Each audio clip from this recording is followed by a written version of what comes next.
Hello everyone, আসসালামু আলাইকুম। আজকে আমরা ঢাকা বিশ্ববিদ্যালয়ের 23-24 সেশনে আসা ভেক্টর থেকে আরেকটা ম্যাথ নিয়ে কথা বলবো। এই vector is equals to 4y minus c1z i 5z plus c2x j এবং c3y মাইনাস 3x k এই ভেক্টরটা হয় এবং এটা একটা কনজারভেটিভ ফোর্স ফিল্ড বা সংরক্ষণশীল বল ক্ষেত্র তৈরি করে। তাহলে আমার বের করতে বলা হয়েছে C1, C2 এবং C3 এর মান। C1, C2 এবং C3 এর মান বের করতে বলা হয়েছে। আমার এই চ্যানেলে একটা ভিডিও ছিল যেখানে আমি তোমাদেরকে কার্ল এবং সংরক্ষণশীল বল ক্ষেত্র বা ভেক্টর ক্ষেত্র নিয়ে একটা আলোচনা করেছিলাম। তোমরা যদি কেউ সেই ভিডিওটা দেখে না থাকো তাহলে এই ক্লাসটা করার আগে তোমরা সেই ভিডিওটা একটু দেখে আসবে।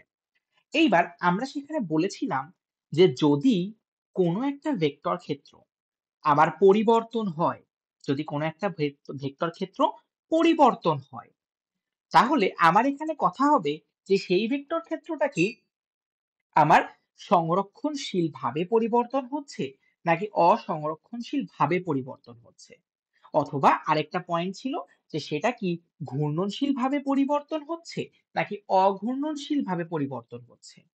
যদি ঘূর্ণনশীলভাবে পরিবর্তন হয় তাহলে সেটা অসংরক্ষণশীল ভেক্টর ক্ষেত্র, আর যদি সেটা অঘূর্ণনশীলভাবে পরিবর্তন হয় তাহলে সেটা সংরক্ষণশীল ভেক্টর ক্ষেত্র। এই ব্যাপারগুলো অনেক বিস্তারিত আমি সেই ক্লাসে বলেছি। তোমরা অবশ্যই এই সেশনটা করার আগে ওই সেশনটা একটু কাইন্ডলি করে আসবা। কোনো একটা ভেক্টর ক্ষেত্রের সাথে ন্যাবলা অপারেটরের যেই ভেক্টর গুণফল সেইটার মানটা শূন্য হয়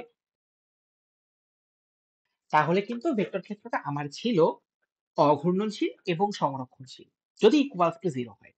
আর যদি নট ইকুয়ালস টু জিরো হয় তাহলে সেটা হবে হচ্ছে তোমার ঘূর্ণনশীল এবং অসংরক্ষণশীল। ঠিক আছে, যেহেতু আমার এখানে সংরক্ষণশীল বল বলা হচ্ছে তাহলে আমি এই শর্তটা নিয়েই কাজ করব। ঠিক আছে, তো চলো শুরু করা যাক। আমি প্রথমে যেটা করব, এই যে ক্রস মাল্টিপ্লিকেশন এটার ভ্যালুটা ডিফাইন করব, যে এটার ভ্যালুটা কি হইতে পারে। আমার এফ এর মান তো এখানে দেওয়া আছে, এফ সমান সমান বলা আছে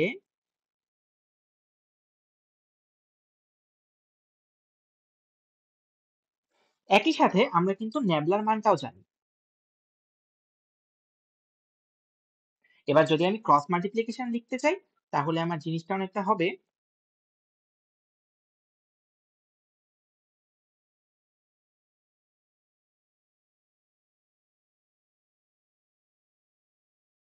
এখানে একটা জিনিস তোমরা একটু খেয়াল করবা, সেটা হচ্ছে আমার আই বরাবর বা এক্স বরাবর পুরো জিনিসটা কিন্তু দেখো ওয়াই আর জেড এর উপর ডিপেন্ডেন্ট।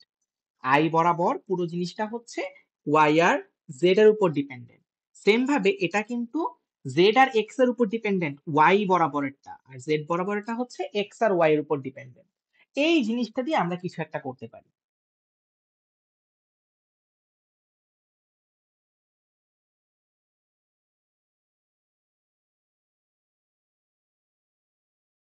আমি এটা পাই, এই ম্যাট্রিক্সটা পাই, এবং আমি বলছি যে যেহেতু আমার একটা সংরক্ষণশীল, ফলে এটা ইজ ইকুয়ালস টু একটা জিরো ভেক্টর হবে।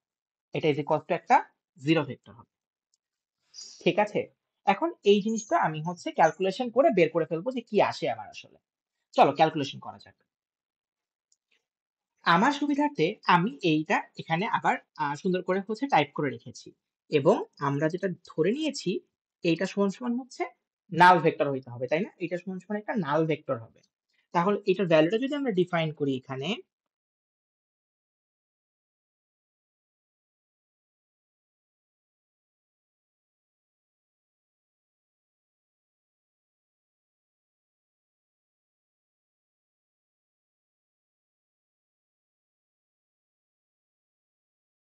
নেক্সট লাইন ক্যালকুলেশনটা করে ফেলি। আই এর সাথে আমি যদি ডিফারেন্সিয়েশন করি তাহলে খেয়াল করো এখানে থাকতেছে যেহেতু ডিডি ওয়াই করছি, ফলে হচ্ছে C three minus three X কিন্তু হচ্ছে আমার কনস্ট্যান্ট, তাই না? থ্রি এক্স হচ্ছে এর রেসপেক্টে কনস্ট্যান্ট। এরপরে আমি হচ্ছে আরেকটা যেটা করবো, মাইনাস ডিডি জেড করলে থাকবে হচ্ছে ফাইভ, আর হচ্ছে সি টু এক্স যেটা, এটার জন্য আমি পাবো হচ্ছে প্লাস জিরো। প্লাস জিরো কারণ এক্স এর জেড এর রেসপেক্টে ডিফারেন্সিয়েট করলে এক্স কিন্তু আমার এখানে কনস্ট্যান্ট, রাইট? এরপরে হচ্ছে minus J into ddx of c3y এটা ডেফিনেটলি 0 হবে মাইনাস 3 মাইনাস 3 কারণ x এর রেসপেক্টে ডিফারেন্সিয়েট করছি। এরপর z এর রেসপেক্টে করলে এইটা কিন্তু হচ্ছে আমার minus 0 plus c1 plus k into কি থাকছে আমার দেখি k এর জন্য হচ্ছে x এর রেসপেক্টে ডিফারেন্সিয়েট করছি তো মাইনাস c2 আর হচ্ছে এখানে y এর রেসপেক্টে ডিফারেন্সিয়েট করছি ফলে প্লাস 4। এর পরের লাইনটা আমি তাহলে হচ্ছে লিখে ফেলি i এর মধ্যে যাবে হচ্ছে c3 মাইনাস 5 মাইনাস j এর মধ্যে যাবে হচ্ছে c1 মাইনাস 3 প্লাস k এর মধ্যে যাবে হচ্ছে 4 মাইনাস c2। এই তিনটা ভ্যালু হচ্ছে আমি এখানে পাচ্ছি। এবার যেহেতু আমি বলেছি এটা একটা নাল ভেক্টর, ফলে যেহেতু পুরো ভেক্টরটার ভ্যালু 0, এরা ইন্ডিভিজুয়ালি 0 হবে। অতএব c3 minus 5 is equals to 0, যেটা ডিফাইন করে দিচ্ছে c3 is equals to 5।